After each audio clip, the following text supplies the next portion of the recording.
Šajā sadaļā aplūkosim visdažādākās iespējas, kā tu vari nopelnīt un kā reklamēt šīs iespējas bez specifiskām zināšanām. Lielākā daļa satura, kas būs šajos video, ir tomēr vērsti uz kaut kādām tādām specifiskākām lietām, kur tev ir jāapgūst mārketings vai vairāk kaut kāda mājaslapu veidošana vai dizaini. Tātad kaut kas specifiskāks, affiliate mārketings, dropshippings, tas jau arī nav kaut kas super vienkāršs. Bet ir dažādas lietas, ko tu vari darīt, lai papildus nopelnītu, kas nav saistītas ar šīm digitālajām lietām, bet tu, protams, vari viņas reklamēt, izmantojot kaut kādus digitālos kanālus, piemēram, Facebook grupas, sociālos mēdījus, kaut kādus citus, bet pamats šīm lietām ir diezgan vienkāršs. Un padalīšos ar dažādām idejām, ko jūs varat darīt, lai gūtu papildu ieņēmumus ārpus tām digitālajām visām prasmēm un visiem digitālajiem procesiem. Pirmā lieta, ko var darīt, ir iznomāt dažādas lietas. Šeit gan, protams, tev būs nepieciešams kaut kāds pamata kapitāls, lai tu vari šīs lietas iegādāties, bet tu vari sākt ar kaut ko lētāku un pēc tam to naudu atpelnot, jau pāriet uz kaut kādām dārgākām precēm. Bet dažas foršas lietas, ko es esmu redzējis, ko iznomā, piemēram, dažādi tie karčeri aparāti ar visām tīrīšanas ķīmijām, ar ko tu vari iztīrīt dīvānu, mašīnu. Ir arī dažādi tie karčeri augstspiedieni, ar ko tu vari tīrīt pagalmus, kaut kādas šķirbas, starpas tur pagalmos, bruģos un tā tālāk. Tā kā šis ir viens, ko tu vari iznomāt. Tad var iznomāt dažādus ballīšu inventārus. Piemēram, pati arī iznomāju, būs nākamajā slaidā tāda arka, ko es dabūju salīdzinoši lēti. Es jau viņu atpelnīju pirmajās kaut kādās nomas reizēs, un tad pārējais viss man ir bijis tā kā tīrais profits. Tāpat es iznomāju daudz dažādas dekorācijas, un vēl var iznomāt arī tādus ballīšu atribūtus, kā dažādas piepūšamās atrakcijas. Un parasti, jo lielāka būs tā lieta, jo vieglāk un ātrāk viņu arī varēs atpelnīt, jo tā nomas cena arī ir gana augsta. Tāpat ir dažādi citi pasākumu inventāri, saliekami galdi, krēsli, teltis, ko cilvēki arī nereti izvieto Facebook grupās un piedāvā nomai. Kaut kas mazliet tāds specifiskāks varētu būt, piemēram, kempinga inventārs vai kaut kāds sporta un atpūtas inventārs, kas varbūt tev ir arī pašam. Varbūt tu esi aktīvs pārgājienos gājējs, tev ir pieejami dažādi kempinga inventāri, teltis, guļammaisi, kaut kas tāds, un tu vari arī to iznomāt. Protams, tur ir arī visādi kalnā kāpšanas atribūti. Viss ir atkarīgs no tevis. Ja tu ar to nenodarbojies, es domāju, nav lielas jēgas līdz tajā nozarē, ja tu to arī nesaproti, kas tur ir aktuāli un tā. Bet ja tu ar to pats nodarbojies un tev ir kaut kāds hobijs, ko tu vari arī pārvērst papildu ienākumu avotā, tad kāpēc gan to nedarīt? Tāpat vasaras sezonā kaut kādi niršanas aprīkojumi, subdēļi noteikti varētu būt kaut kas aktuāls, ko var cilvēkiem piedāvāt īrei.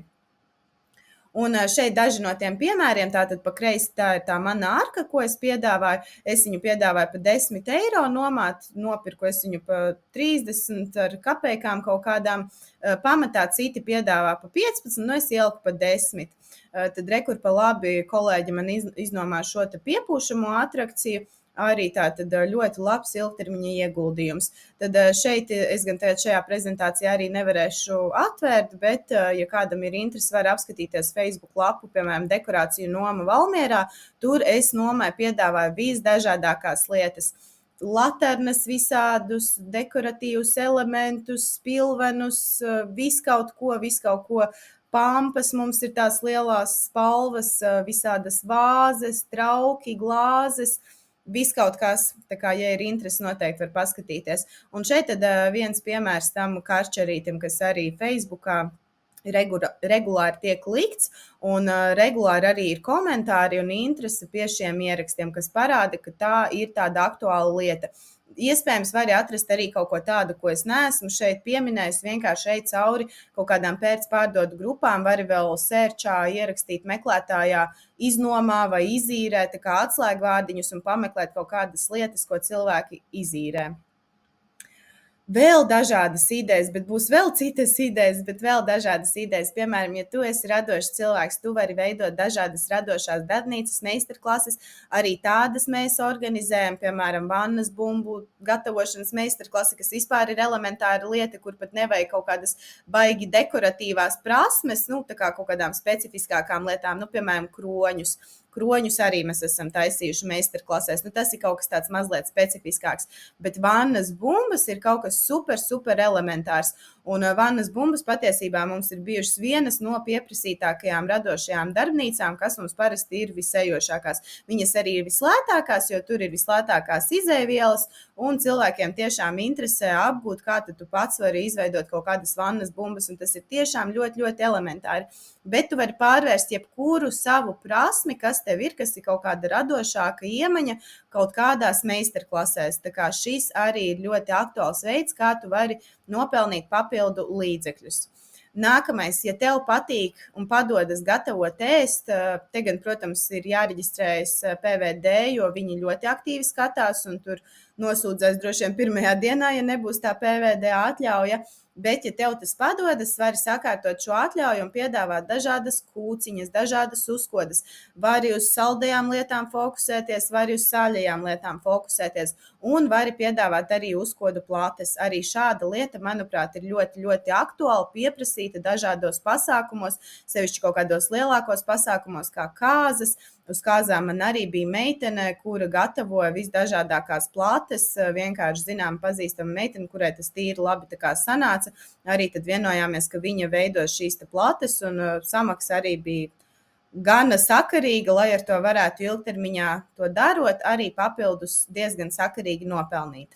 Ja tev patīk dzīvnieki, tad tu vari arī, piemēram, pieskatīt suņus viņu mājās vai arī piedāvāt staidzināšanas pakalpojumus. It kā liekas šis kaut kas tāds mazliet amerikānisks, bet patiesībā arī Latvijā šīs lietas ir gana pieprasītas. Arī pati esmu ar to saskārusies, kad meklēju kādu, kurš uz 3 nedēļām varētu pieskatīt manus sunīšus, kamēr pati biju atvaļinājumā ārzemēs. Beigās vienojos vienkārši ar pazīstamu meiteni, un tās samaksas par diennakti arī ir diezgan augstas. It sevišķi tādā ilgākā periodā, par tām 3 nedēļām mēs samaksājam, man liekas, kaut kādu 650 pie 700 kaut kādi eiro, tātad 2 suņi uz 3 nedēļām. Tīri ok, vienkārši, ja tev pašam, piemēram, ir suņi, vispār ideāls gadījums, ideāls veids, kā tu vari nopelnīt. Ja tev patīk bērni, tad tu vari būt auklīte un piedāvāt auklītes pakalpojumus. Tur gan parasti arī kaut kāda pieredzīta mazliet ir nepieciešama. Nu, tā tad vari sākumā varbūt bez maksas pieskatīt kaut kādus bērniņus, lai iegūtu kaut kādas labas atsauksmes, lai saprastu, vai tu vispār to dari. Nu, protams, tev ir jāmāk apieties ar bērniem, jāsaprot, kā ar viņiem labāk, pareizāk darīt, bet arī šī noteikti ir iespēja, kā tu vari gūt papildu ieņēmumus. Nevarēju atrast tulkojumu šim te handyman, bet principā ārzemēs ļoti populāri ir dažādi cilvēki. Nu, piemēram, ja esi stiprā dzimuma pārstāvis vīrietis, tad droši vien sievietes šo lietu tik plašā mērogā nedarīs, bet šis varētu būt aktuāli sevišķi vīriešiem. Un, jā, ārzemēs šis ir ļoti populāri, bet arī Latvijā arī man pašai ir bijušas situācijas, kad vīrs ir ārzemēs un vajag salabot kādu skapīti un nav īsti tajā brīdī varbūt kam pajautāt. Un tu vari piedāvāt veikt kaut kādus tādus mazus darbiņus, kaut ko salabot, kaut ko nonest, aiznest, aizvest, visdažādākos pakalpojumus, ko tu vari attiecīgi sniegt cilvēkiem, ko tu māki, ko tu fiziski māki, to arī vari piedāvāt un regulāri izvietot par sevi, saviem pakalpojumiem, saturu sociālajos mēdījos, kaut kādos sludinājumu portālos.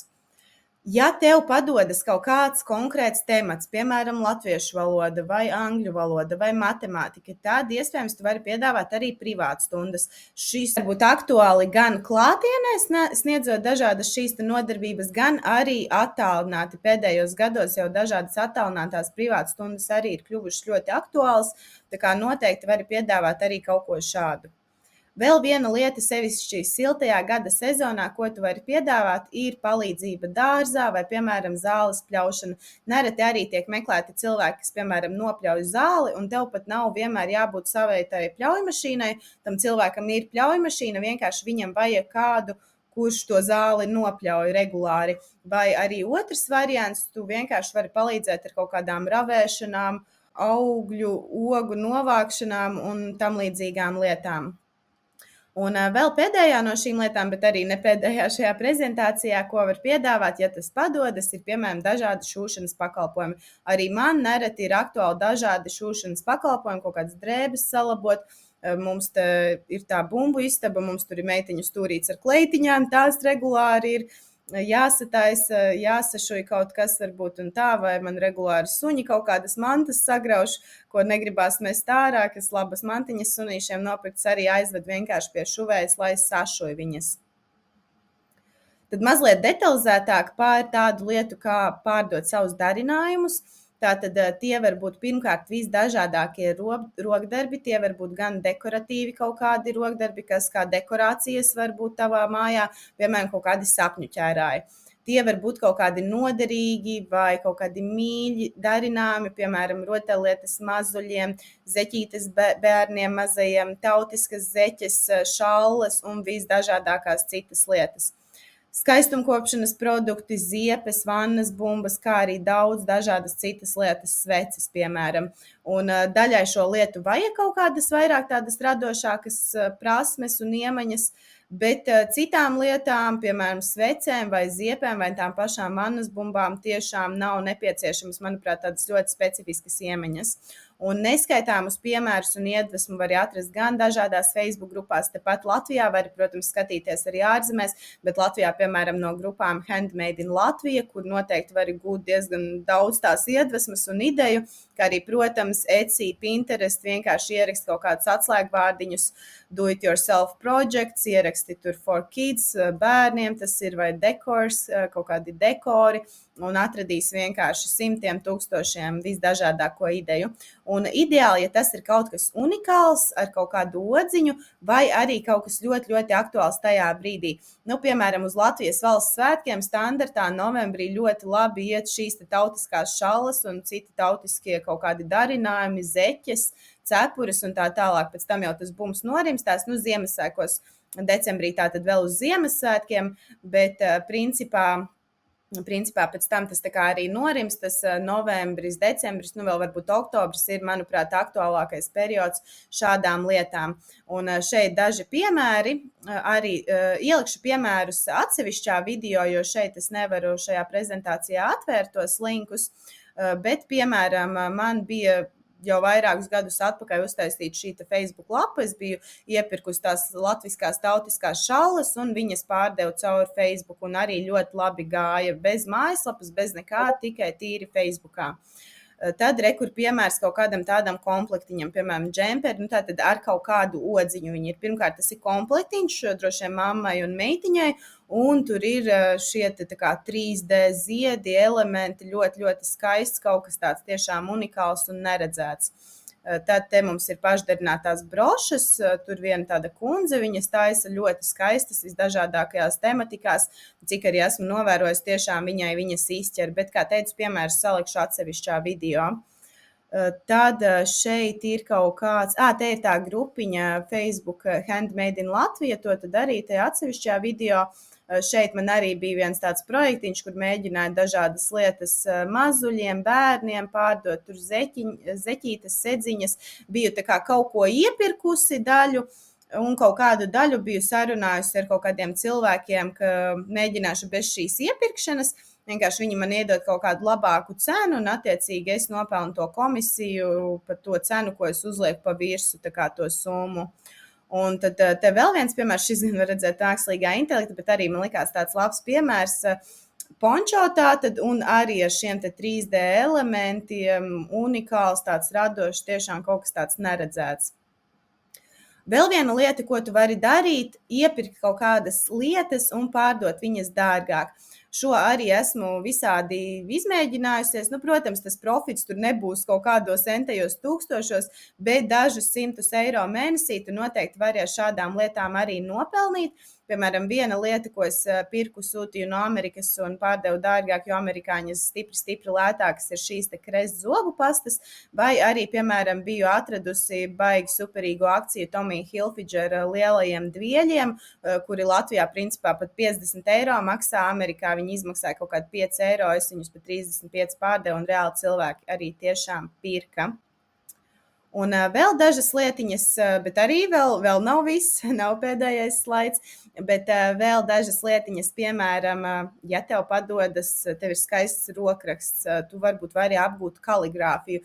Tas būs gan kaut kas tāds specifiskāks, un, protams, tas nebūs tāds plaša patēriņa pakalpojums, ko tu vari pārdot, bet tomēr tā arī ir kaut kāda niša, ar ko noteikti ilgtermiņā vari nopelnīt, ja tev tas patīk, tev tas padodas. Un TikTokā arī viena meitene piefiksē šeit Karina Kella, var apskatīties, viņa liek tieši dažādu saturu par kaligrāfiju. Tad jau bišķīt kaut kas nopietnāks, piemēram, kokapstrāde. Ja tu varbūt vari apgūt vai jau māki apstrādāt koku visdažādākajos veidos, tu vari veidot visdažādākās lietas, var veidot dažādas mēbeles, ir dažādi stilīgi tie dedzinātie dekori, visādas mums arī galda paplāte, tāda milzīga paplāte koka, un ar dedzinātu, tā kā ar to zibens efektu, riktīgi stilīgi izskatās. Vēl visādas tur dārza sēnes no koka uztaisīts, vai kā soliņi, vai tie paši soliņi. Tā kā ļoti daudz dažādas lietas. Protams, šeit arī gan ir nepieciešams investīcijas, tev ir jāiegādājas tās aparatūras, viss, ar ko tu vari apstrādāt to koku, bet arī noteikti kā opcija tā ir. Vēl, ja tu esi, piemēram, tāds ļoti kārtīgs cilvēks, kas vērsts uz organizāciju, uz kārtošanu, uz kārtību, tu vari piedāvāt arī to kā pakalpojumu. Liekas tā, kas tad tur tāds sakārtot kaut kāds skapi vai kaut ko tādu, bet patiesībā tiešām ir cilvēki, kas piedāvā arī šādas lietas. Viena no tām sievietēm patiesībā, kā viņu sauca, Dana ar skapi vai, kaut kā tagad neatcerēšos. Kolēģi pateica, Dana ar kasti.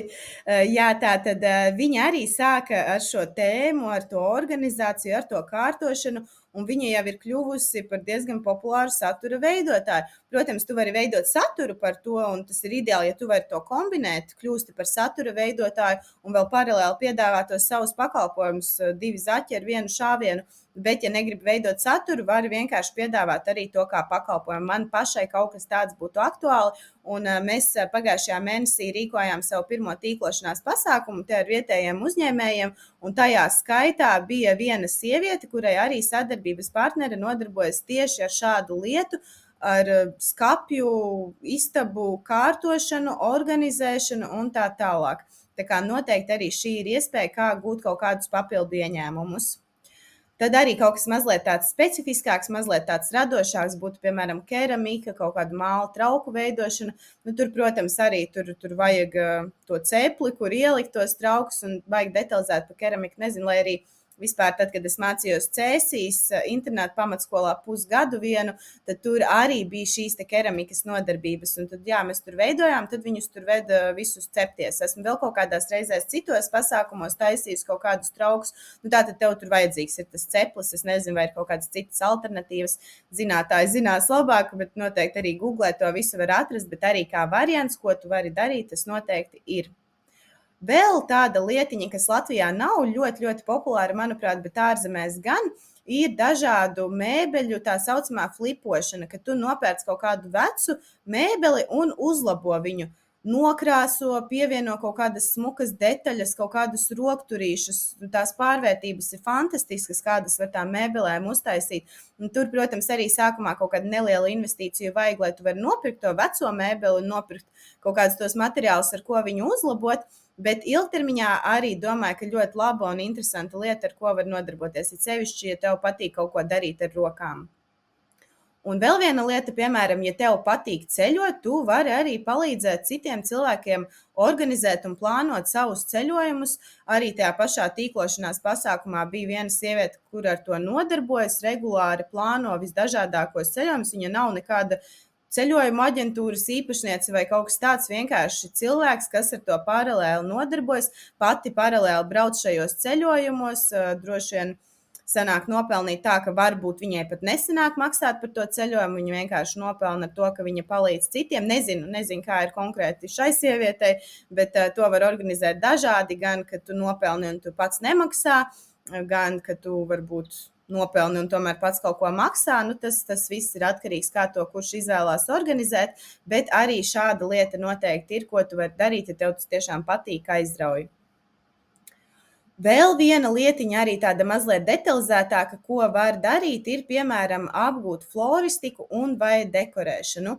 Un te, principā, tu vari iztikt arī pat bez kaut kādiem izējumateriāliem, vari atrast dabā pieejamus materiālus, ko tu vari izmantot, lai veidot kaut kādus skaistus dekorus, pušķus, kroņus.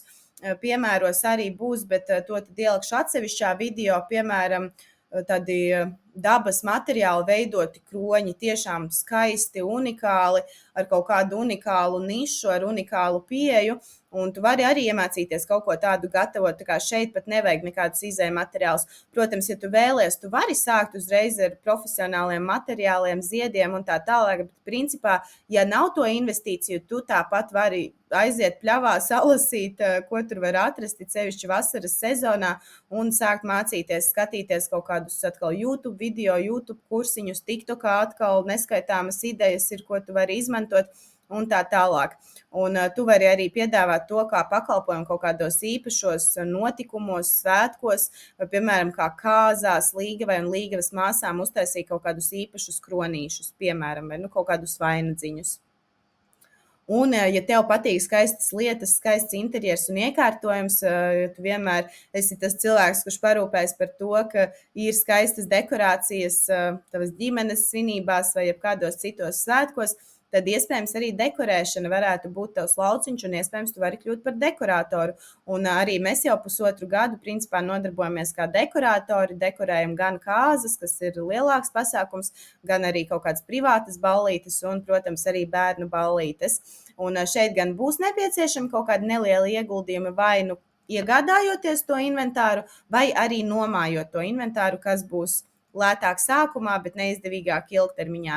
Bet, ja tu esi apguvis arī floristikas pamatus, tad tiešām ļoti daudz ko var panākt ar skaistiem ziedu izkārtojumiem. Nevienmēr tiem ir jābūt ziediem, tie var būt augļi, tās kombinācijas ir visdažādākās, kā tu vari dekorēt ar dažādiem dabas elementiem.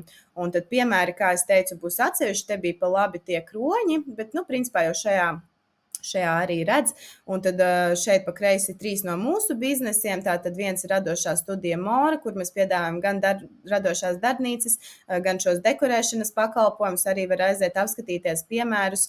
Tad vēl mūsu bizness ir Mika Pika bumbu istaba, kur arī tātad piedāvājam telpas bērnu svinībām un paralēli piedāvājam arī dekorēt tās. Un tad pēdējais no mūsu biznesiem ir svētki visiem, kur atkal vairāk vērsts uz to ziedu dekorēšanu, tā dabas materiāli un tā tālāk, bet ne tikai.